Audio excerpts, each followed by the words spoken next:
This Atlanta rock and roll drummer logs plenty of miles traveling each year. His current gig?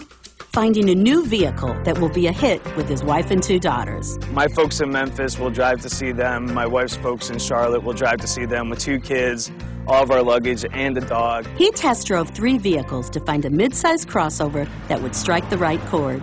His wishes include... Well, obviously more room, first of all. I want the sport utility on the outside and a level of luxury on the inside. And when it comes to the kids, Bram thinks they'd be grooving. If they both had dual DVD players.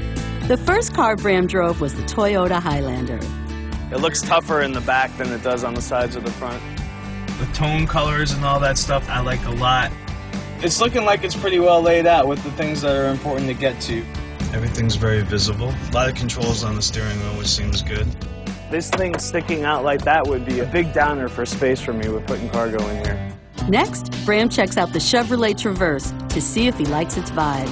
It's a styling car. It's totally hot.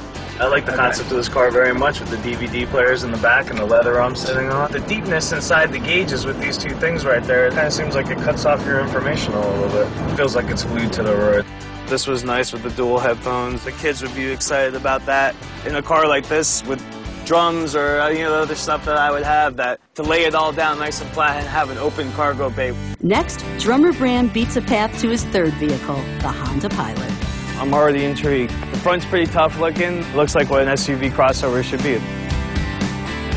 If this was the interior for a pickup truck and a construction type of situation, I knew I was going to be getting dirty and not keeping the interior clean. This would be a great car for me, but it just doesn't feel luxury in here. It's total utility.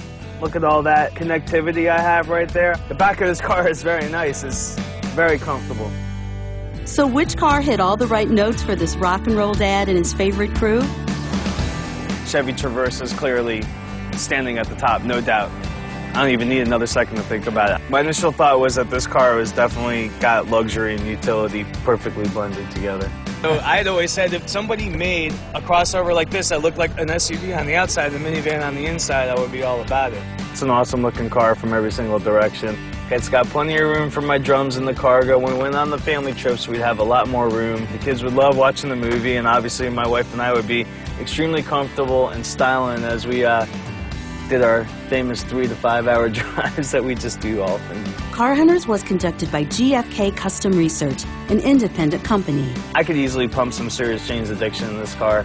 And brought to you by Chevrolet. Watch more episodes and be sure to enter the Car Hunters Challenge sweepstakes for a chance to win a new Chevy.